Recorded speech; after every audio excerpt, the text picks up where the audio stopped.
நீங்கள் பார்த்துக் கொண்டிருப்பது உங்கள் விஜய். காதல்ல நீங்க பழகும்போது எங்கெல்லாம் வழுக்கிற மாட்டீங்க? இந்த விழுந்து கிடக்கிறதுன்னு இருக்குல்ல, அதெல்லாம் இல்லாம எங்கெல்லாம் ரொம்ப கான்ஷியஸா கரெக்ட்டா இருக்கும்? என் ஸ்பேஸ் டிஸ்டர்ப் ஆகக்கூடாதுன்னு தோணும். உங்க ஸ்பேஸ் என்னோட டிஸ்டர்ப் ஆகும். இடைவெளி தொந்தரவு பண்ணக்கூடாது. ஆ, அது ரொம்ப இரிட்டேட் ஆகும் பண்ணா. ஓகே. ஃபர்ஸ்ட் நான் இன்செக்யூர்டா அவங்களே ஃபீல் பண்ண வைக்க மாட்டேன். அண்ட் ஐ வாண்ட் நானும் இன்செக்யூர்டா ஃபீல் ஆயிக்க மாட்டேன். I will be very cautious over that. இன்செக்யூரிட்டின்றது எங்க 2 பேர் ரிலேஷன்ஷிப்லயும் வரவே கூடாதுன்றதுல நான் ரொம்ப காஷியஸா இருப்பேன். ஓகே. Very good. பர்சனல் லைஃப்பும் ப்ரொஃபஷனல் லைஃப்பும் மிக்ஸ் ஆகக்கூடாது. நான் ப்ரொஃபஷனலாக ஆஃபீஸ் போகும்போது I will be a profession. But அதே விஷயத்தில் நான் ஆஃபீஸில் இருக்கும்போது அவனை பற்றி யோசிக்கிறது, மெசேஜ் வரும்போது இது பண்ணுறது, அதை பற்றி தாட்ஸ் இருக்காது. when I'm an architect I will only work on my stuff. Yes, வேற? இப்போ பார்த்தீங்கன்னா, ஒரு டைமுக்கு லஞ்ச் டைம்னா, இப்போ சாப்பிட்டீங்களா அப்படின்னு அனுப்பலன்னா ஒரு இரிட்டேட்டிங் இருக்கும் சார். இப்போ அவங்க கேட்கலன்னா நம்மளுக்கு தோணும் சார். ஆ. ஆனால் எனக்கு வந்து அப்படி தோணாது.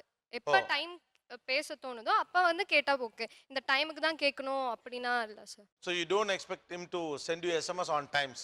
Okay, then ஃபினான்ஷியலாக மணி ஸ்பெண்ட் பண்ணுறது, நீ எனக்காக மணி ஸ்பெண்ட் பண்ணணும்னு நான் எதிர்பார்க்க மாட்டேன். அதே ஆ. மாதிரி நான் ஃபினான்ஷியலாக உனக்கு ஹெல்ப் பண்ணணும்னு நீ எதிர்பார்க்காத. ஓகே. இப்போ 2 பேரும் சேர்ந்து போறோம்னு வைங்க. அப்ப இவங்கள பார்த்துட்டு இருக்கதோ, இல்ல 2 பேர பத்தி பேசிட்டு இருக்கதோ, அது எனக்கு இஷ்டம் இல்ல. எனக்கு எப்படின்னா ரோட்ல போற சின்ன சின்ன விஷயத்தையும் நான் அட்மையர் பண்ணுவேன். ஒரு பேனரா, ஒரு ஆர்ட் பண்ணிட்டு இருக்காரு. அண்ணா சூப்பரா பண்றீங்க. அந்த மாதிரி விஷயங்கள் அவர் என் கூட இருந்தாலும், நான் யாரா இருந்தாலும் அப்ரிஷியேட் பண்ணணும்னு நினைக்கிறேன். Okay, good. சூப்பர். இது ரொம்ப அழகான ஒரு விஷயம். அவரோட போனா அவரோடே போவேன். இல்ல, என் வாழ்க்கைய நான் எல்லாத்தையுமே கவனிப்பேன். ஒரு பேனர் ரசிப்பேன், ஒரு குழந்தை சிரிக்கிறத பார்ப்பேன். இதான் லைஃப். நான் உங்க கூட இருந்தா நீ தான் உலகம்னு இருக்க மாட்டேன். அவங்க சொன்னாங்களே, நீ தான் எல்லா உலகமும், அப்படிலாம் இருக்க மாட்டேன். என் உலகத்துக்குள்ள நீயும் இருக்க, அவ்வளவுதான். Yes, cool, super. Yes. Important ஒகேஷன்ஸ்ல எல்லாம் எக்ஸ்பெக்ட் பண்ணுவாங்க ஜென்ரலா அவங்க இருக்கணும் அப்படின்னு. பட் நான் அப்படி இருக்க மாட்டேன். I go on myself. Good, super. எப்பயுமே ஃபோனை பார்த்துட்டு உட்காந்துட்டு இருக்க மாட்டேன். மெசேஜ் வருமா, கால் வருமா அப்படின்லாம் கிடையாது. If come means we can attend. எப்போ பார்த்தாலும் எப்போ கால் வரும், எப்போ ஃபோன் வரும்னு சொல்லிட்டு அப்படியே ஃபோனுக்கே அடிக்டாக எப்பயுமே கையில் வச்சுட்டு சுற்றிட்டு இருக்க மாட்டேன். ஓகே, அந்த அர்ஜு ஒன்றும் இல்லை, வந்தா பேசுவேன், அவ்வளோதான். யா, கிஃப்ட்ஸ் எல்லாம் பிரசன்ட் பண்ண மாட்டேன். கண்டிப்பா கிஃப்ட்ஸ்லாம் காஸ்ட்லியர் கிஃப்ட்ஸ் கண்டிப்பா கிடையாது. இந்த கிடையாது. கோல்ட் ரிங் வாங்கி கொடுத்தாதான் லவ், ஆ. இது வாங்கி கொடுத்தாதான் லவ் அப்படிலாம் கிடையாது. இப்படி கிஃப்ட் வந்து பிரசன்ட் பண்ண மாட்டேன் நான். ஓகே. சார் இப்போ எங்கேயாவது லாங்கா வெளியே கூப்பிடுறாங்கன்னா அந்த இடத்துக்கு நான் கண்டிப்பா போக மாட்டேன். போக மாட்டேன். எனக்கு தெரிஞ்ச பழகுன இடத்துக்கு மட்டும்தான் நான் போவேன் தவிர லாங் ரொம்ப லாங்கு தெரியாத எஸ். அறிவை பயன்படுத்தி, ஐயோ அவங்க கூப்பிட்டாங்கன்னு போக மாட்டேன். அதுதான் நான் கேட்குறேன். ஒரு ஐஸ்கிரீம் சாப்பிட்றேன்னா ஐஸ்கிரீமை ரசிச்சு சாப்பிடுவேன். அந்நேரமும் நீ சொல்கிறத உன் மூஞ்சியை பார்த்துட்டே நீ சொல்கிறத கேட்டு தான் சாப்பிடணும்ல. அந்நேரம் எனக்கு அந்த பிளாக் கரண்ட் ஐஸ்கிரீம் தான் முக்கியம்னா அது உருகிறதுக்கு முன்னாடி நான் அதை ஃபினிஷ் பண்ணிட்டு தான் அடுத்து உனக்கு வருவேன். சூப்பர். ஓகே. சார் இன்கேஸ் வெளியில போனா கூட எக்ஸ்பென்சஸ் ஷேர் பண்ணிப்போம் சார். எக்ஸ்பென்சஸ் ஷேர் பண்ணிப்பீங்க. Yeah. How independent you are in love. லவ்ல நீங்க இருக்கும்போதும் எவ்வளவு இண்டிபெண்டன்ட், அதான் என் கேள்வி. எனக்கு பிடிக்காத விஷயம் ஏதாவது பேசுகிறாங்க, இல்லை ஃபோனில் பேசிகிட்டு இருக்காங்கன்னு வச்சுக்கோங்க, உடனே சிக்னல் கிடைக்கல, டவர் இல்லை அப்படின்னு சொல்லிடுவேன். ஓ, கவலைப்பட மாட்டீங்க, அவர் பேசுறாருன்னலாம். Yes, okay. நான் லவ் பண்ணுறேன் அப்படின்றதுக்காக, என் லவ் ப்ரூஃப் பண்ணும் அப்படின்றதுக்காக அவன் வைக்கிற முட்டாள்தனமான டிமாண்ட்ஸ்லாம் என்னால் சாட்டிஸ்ஃபை பண்ண முடியாது. Okay. அந்த ப்ரூவ் பண்ற கேம்க்குலாம் போக மாட்டீங்க. எஸ். எங்கே போனாலும் துணைக்கு வரணும், கொண்டு போய் விடணும், திருப்பி கூப்பிட வரணும், அவன் போயிட்டியா, ரீச் ஆயிட்டியா, சேஃபாக ரீச் ஆயிட்டியான்னு கேட்கணும். எப்போவுமே ஒழுங்கா போயிட்டியா, நான் வேணா கூட வரவா, இந்த மாதிரி கேட்குறது எனக்கு தெரியும். நான் போகிறது, நான் டெய்லி போகிற ரூட் ஆஃபீஸ்க்கு எனக்கு போக தெரியும். நான் வந்து Okay. கூட வரணும்னு நான் எதிர்பார்க்க ஒரு பெரிய மாட்டேன். ப்ரொடெக்டர் மாதிரி எல்லாம் பேசிட்டு இருக்க வேண்டாம். Okay. அதே மாதிரி நான் அப்படி இருக்க மாட்டேன். கண்டிப்பா போயிருவேன்னு எனக்கு தெரியும். அப்புறம் எதுக்கு அது? Super, super. இண்டிபெண்டன்ஸ். அவங்களுக்கு சின்ன அடிபட்டுருச்சுன்னா அப்படியே ரொம்ப பதறது, ரொம்ப எமோஷனல், அப்படியே ரொம்ப அப்படியே சீன் ஓட்டுறதுன்னா இருக்கக்கூடாது அதெல்லாம் சார். கிடையாது. இருக்கு ஓகே. சின்ன அடிதான், அவள்தான். அது அந்த மாதிரி ஒரு டாக்டர் கிட்ட போவோம், அவ்வளவுதான். அவள்தான் ரொம்ப அப்படியே ஐயோ இந்த மாதிரி ஆயிடுச்சே அப்படின்னா சொல்லிட்டுனா ஓவர் சீன் தான். ரெண்டு பேருமே சூப்பரா சொன்னீங்கம்மா. Very nice. என் மனசுல போற ஒரு வார்த்தையும் அவர்கிட்ட சொல்லணும்னு எதிர்பார்க்க மாட்டேன். எனக்குன்னு பிரைவசியா ஏதாச்சும் தாட்ஸ் இருக்கும். சில ஆ. டெசிஷன்ஸ் நான் மாத்திரம் தான் எடுப்பேன். ஓகே. அதை நான் எல்லாத்தையும் ஷேர் பண்ணணும்னு எல்லாத்தையும் அவசியம் இல்ல. அவன்கிட்ட ஷேர் பண்ணிக்கணுங்கிறதெல்லாம் இல்ல. Yes, super. ஓகே, வேற? I wouldn't expect financial and emotional support from him just because I'm with him. ஓ, அப்படியா? If I'm sad na, I wouldn't expect him to come and talk and say, okay, don't do this, it's okay, fine now. I've been without him throughout, like till this time, so it's fine now also. நிறைய விஷயங்கள் சொல்லியிருக்காங்கம்மா. Finance நீ ரெண்டு பேரும் share பண்ணிப்போ, நீயே தான் எனக்கு வாங்கி கொடுக்கணும்லாம் இல்லை. நீ தினந்தோறும் நீ நலம் விசாரிக்கணுங்கிற அவசியம் இல்லை. எனக்கு ஒரு பாதுகாவலனை போல என் பின்னாலே நீ வரணுங்கிறதெல்லாம் எனக்கு தெரிஞ்சு போக அப்படின்னு. இமோஷனல் சப்போர்ட் உங்கள்கிட்ட எப்போதும் நான் எதிர்பார்த்துக்கிட்டுலாம் இருக்க மாட்டேன். லைஃப்பில் லவ் ஒரு போர்ஷன், அந்த லெவலில் அதை நான் பார்ப்பேன். இப்படி சில விஷயங்கள் இவங்க சொன்னதில் யார் சொன்னது ஒத்து வராது லவ்வை பொறுத்த வரைக்கும். சார் அந்த ஐஸ்கிரீம் அவங்க சொன்னது வந்து அவங்க எப்படின்னா அவங்களுக்கே தெரியாமல் இருக்காங்க. ஆக்சுவலி அவங்க அந்த ஐஸ்கிரீமை உருகி சாப்பிட்றது வந்து எப்படின்னா she is behaving childish before him. என்னோட லவர் முன்னாடி இருக்கான், அவனுக்கு முன்னாடி அந்த ஐஸ்கிரீமை உருகி சாப்பிட்றானா, அவன் வந்து என்ன அட்மையர் பண்ணுவான். ச்சே, ஒரு ஐஸ்கிரீமை கூட நம்ம வாங்கி கொடுத்ததை எப்படி சாப்பிட்றான். She want to prove that she loves ice cream. அதாவது சைல்டிஷா அவங்க முன்னாடி பிஹேவ் பண்ணணும் அப்படின்னு அவங்க நினைக்கிறாங்க. They purposefully want them to admire him. சைல்டிஷா பண்ணணும்னா நான் எதுக்கு ஐஸ்கிரீம் வாங்கி வச்சிட்டேன், அதோட இதா நல்லா உருகுற டைரி மில்க் சில்க வாங்கி வச்சுட்டு நல்லா ஒழுக விட்டு நான் சாப்பிடலாம். அது சாப்பிடலாம். பட் ஆனா அவங்க ஐஸ்கிரீம் வாங்கி கொடுக்கும்போது உங்க முன்னாடி நான் வந்து ஐஸ்கிரீம்க்கு அவ்வளோ அடிக்டட், நான் வந்து இன்னும் குழந்தைத்தனமா தான் இருக்கேன் அப்படிங்கறத அவங்கள்ட்ட காமிச்சுக்கிறீங்க. ஸோ அவங்களோட கேர் இன்னும் அதிகமா வரும் அப்படிங்கிற எதிர்பார்ப்புல தான் நீங்க அதை கொண்டு போறீங்கன்னு சொல்றேன் நான். ஐஸ்கிரீம் எனக்கு பிடிக்கும். எங்க அப்பா கூட போனாலும் நான் அப்படிதான் சாப்பிடுவேன். உன் கூட வந்தாலும் நான் இப்படிதான் சாப்பிட போறேன். அண்ட் அதே மாதிரி இருங்கம்மா. செக்யூரிட்டி விஷயமா அந்த லைக் நான் வந்து அவங்க அடிக்கடி எனக்கு எஸ்எம்எஸ் பண்ணா போயிட்டியான்னு கேட்டா பிடிக்காது அப்படின்னு சொன்னாங்க.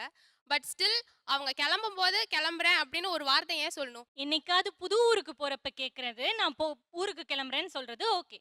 டெய்லி போற காலேஜ்க்கு, டெய்லி போற ஆபீஸ்க்கு, நான் காலேஜ் கிளம்பிட்டேன், காலேஜ் ரீச் ஆயிட்டேன், காலேஜ்க்கு நீ கொண்டு வந்து விட்டா என்ன? காலேஜ்க்கு நான் கிளம்பிட்டேன்னு சொல்றதுனால தான் சார். இல்ல அது அவங்க சொல்லலையே, அவங்க எல்லாரும் சொல்றாங்க, நீங்க எப்படி சொல்ல முடியும்? நீங்க உங்க உணர்வுல தான் அவங்க இருப்பாங்க, நீங்க சொல்ல முடியாது. இல்ல ஆனா ஒரு பெண்ணின் மனது ஒரு பெண்ணறிய. ஒரு சாக்லேட் அவங்க ஐஸ்கிரீம் சாப்பிடுறதுக்கு இப்படி ஒரு பெர்ஸ்பெக்டிவ் இருக்குன்னு நான் யோசிக்கவே இல்லை. 1 வீக் வந்து இவங்க காலேஜ் டெய்லி கிளம்பும் போது நான் கிளம்புறேன் டெக்ஸ்ட் பண்ணாம போனாங்கன்னா போய் ரீச் ஆயிட்டியான்னு அங்க இருந்து ரெஸ்பான்ஸ் வராது சார். ரியாக்ஷனா தான் வந்து நீ செக்யூரா போயிட்டியா அப்படின்னு கேட்பாங்க. டெய்லி போற காலேஜுக்கு ஐ ஸ்டார்டட். இது ஒரு ஆங்கிள் சொல்றாங்கம்மா.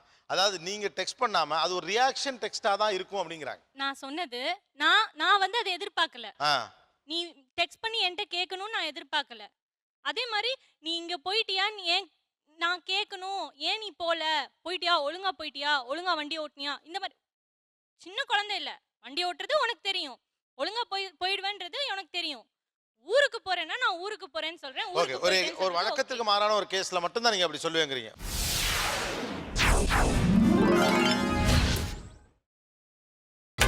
நீங்கள் பார்த்துக் கொண்டிருப்பது உங்கள் விஜய். இவர்கள் பேசியதில் யார் பேசியது காதலுக்கு ஒத்து வராது? அங்கே ஒருத்தவங்க சொன்னாங்க, நான் வந்துட்டு ரொம்ப வந்து அவங்க கிட்ட செக்யூர் அண்ட் சேஃபாக இருப்பேன், ரொம்ப தூரத்துக்கு எனக்கு தெரியாத இடத்துக்கு கூப்பிட்டா கூட நான் அவங்க கூட போக மாட்டேன் அந்த மாதிரி சொல்லிட்டு. ஒரு சின்ன ஒரு நம்பிக்கை கூட இல்லாமல் அது எப்படி வந்து லவ்னு சொல்ல முடியும்? ஒரு சின்ன ஒரு நம்பிக்கை, அவர் கூட நம்ம சேஃபாக இருப்போம் இல்லைங்கிறது அவங்களுக்கு எப்படி இல்லை? இல்லை சார், நான் எப்போ என்ன சொல்ல, நம்பிக்கைன்னு அது வேறமா, என்ன சேவ் பண்ணிக்கணும் எனக்கு அதான் சார். அதுதான் நம்பிக்கை, அதுதான் நம்பிக்கை. இல்ல, என்ன சேவ் பண்ணிக்கணும் நான் பார்ப்பேன். நெக்ஸ்ட் தான் நான் நம்பிக்கை. அது நம்பிக்கை எங்க எதுல வேணா வைக்கலாம். ஏன் அது கூட்டிட்டு போய் எனக்கு பிடிக்கல அவள் தான், நான் அதை பண்ண மாட்டேன். எனக்கு எது தெரிஞ்ச இடமோ. பிடிக்கலங்கிறத சொல்றதை விட நீங்க என்ன சொன்னீங்கன்னா, எனக்கு வந்து சேஃப், என்னோட செக்யூரிட்டி நான் பார்ப்பேன், எனக்கு தெரியாத இடம், எனக்கு வந்து தூரமா இருக்கிற இடம் நான் போக மாட்டேன் அப்படின்னு சொன்னீங்க. ஆமா, இதுல நம்பிக்கை தானே வந்து மெயின் வருது. கல்யாணம் ஆன பிறகு தான் நான் எங்க இருந்தாலும் போவேன் தவிர கல்யாணம் வந்து நீங்க இல்ல, எனக்கு தெரிஞ்ச இடம் தான் போவேன். எனக்கு தெரிஞ்ச இடம், பழகுன இடம் கிட்ட இருக்கா, ஓகே நான் வருவேன். லாங் ட்ரிப்னா நான் போகணும்னு அவசியம் எனக்கு இல்ல. அப்படின்னு கிடையாது, நம்பிக்கைங்கிறது ஒரு விஷயம் இருக்கு. அவங்க எந்த இடத்துக்கு கூப்பிட்டாலும் போகணுங்கிறதும் ஒரு விஷயம் இருக்கு. எங்க கூப்பிட்டாலும் போயிடுவீங்களாமா? எனக்கு புரியல. அது என்ன லாஜிக்? அது எனக்கு புரியல. சரி, தெரியாத இடம்னா வந்துட்டு உங்களுக்கு ஏதாவது அவங்க பண்ணிடுவாங்கன்னு சொல்லிட்டு உங்களுக்கு அவங்க மேல நம்பிக்கை கிடையாது. எனக்கு நான் சேஃபா இருக்கணும், அது அடுத்த விஷயம். அது ஏதாவது பண்ணிடுவாங்களா பண்ண மாட்டாங்களா அடுத்த இது. நான் அந்த அளவுக்கு போல, எனக்கு சேஃப் அவள் தான். ஒரு பொண்ணு தன்னோட செக்யூரிட்டி நினைக்குது, அதை ஓகே, அது எனக்கு அன்கம்ஃபர்டபுள். செக்யூரிட்டியை கூட விடுங்க, எனக்கு அங்கே வர பிடிக்கல, அது ஏன் ஒத்து வராதுங்கிறீங்க காதல்ல? அவர் அந்த அளவுக்கு லவ் பண்ணி அவர் கூப்பிடுறாரு, நம்ம போகணும் போது நம்ம அந்த செக்யூர்ட் ஃபீல் எல்லாம் அவர் தானே நமக்கு செக்யூரா, நம்ம அவர்கிட்ட தானே நம்ம ஜாஸ்தி நம்ம வந்து இருப்போம். அவர் தான் இருக்கார்ல கூட, அவர் கூட இருந்து எங்க கூப்பிட்டாலும் போக வேண்டியது தானே. ஃபுல்லா நான் நம்ப மாட்டேன். நம்பிக்கை இல்லாம எப்படி சார் லவ்? எந்தெந்த விஷயத்துல நம்பணுமோ அந்த விஷயத்துல கண்டிப்பா நம்புவேன். ஆனா ஃபுல்லா ஐயோ அவர்தான் இல்ல, எனக்கு தனியா ஒரு செக்யூர்ட் பிளேஸ், அவருக்குன்னு தனியா ஒரு செக்யூர்ட் பிளேஸ் எல்லாம் ஒண்ணுமே கிடையாது. நாங்க 2 பேரும் சேர்ந்து ஒரு இடத்த பார்க்க போறோம், அவர் கூப்பிட்டா நாங்க போவோம், நான் போவேன். நான் வந்து எனக்கு செக்யூரிட்டி, நான் இப்போ ஒரு ஆள் இல்லாத ஒரு இடத்துக்கு போறோம்னு வச்சுக்கோங்களேன், அங்க வேற யாராவது இருந்து நம்மள ஏதாவது பண்ணிடுவாங்களோ அப்படி ஒரு பயம் இருக்கலாம். ஆனா அவர் கூட இருக்கும்போது அவர் தான் இருக்க போறாரே. நான் அந்த தாட்டுக்கே வரலமா, எனக்கு பிடிக்கல. சேஃப்டி பத்தி விட்டுடுங்க, ஒரு புது இடத்துக்கு போறோம், உங்க லவர் கூப்பிடுறாரு, ஒரு புது இடம், இது வரைக்கும் நீங்க பார்த்தது இல்ல, அவர் கை பிடிச்சிட்டு போக வேண்டியது தானே. அதுதான் எனக்கு பிடிக்கலமா. கை பிடிச்சிட்டே எங்க பார்த்தாலும் கை பிடிச்சிட்டே போனா என்ன அர்த்தம்? அன்கம்ஃபர்டபுள் இல்லைன்னா ஃப்ரெண்டாவே நம்ம பேச மாட்டோம் சார். தயவு செஞ்சு ஒரு விஷயத்தை புரிஞ்சுங்க, ரியாலிட்டின்னு ஒன்று இருக்கு. அந்த பொண்ணு தான் தெளிவா சொல்லுது, நான் போக மாட்டேன், முடிஞ்சு போச்சு. இதற்கு ஒரு பேர் இருக்கு, நீங்க லாஜிக்கலா புரிஞ்சுக்கோங்க. எல்லாத்தையும் வெறும் அன்போட தொடர்பு படுத்தாதீங்க. She is very logical. இதற்கு பெயர் இனம் புரியாத பயம். அது இருக்கும், எல்லாருக்குமே கொஞ்சம் இருக்கணும். அதான் நியாயம். ரைட்டா? ரெண்டாவது வந்து அவங்க பாய் ஃப்ரெண்டை கையை பிடிச்சிட்டே போறதுனால எல்லாரையும் அடிச்சு தூக்கிட மாட்டார் அவர். ஆமா ரைட்டா? அந்த மாதிரி அவரையும் இடத்துல சேர்த்து அடிச்சு நாங்களும் தூக்கிடுவாங்க.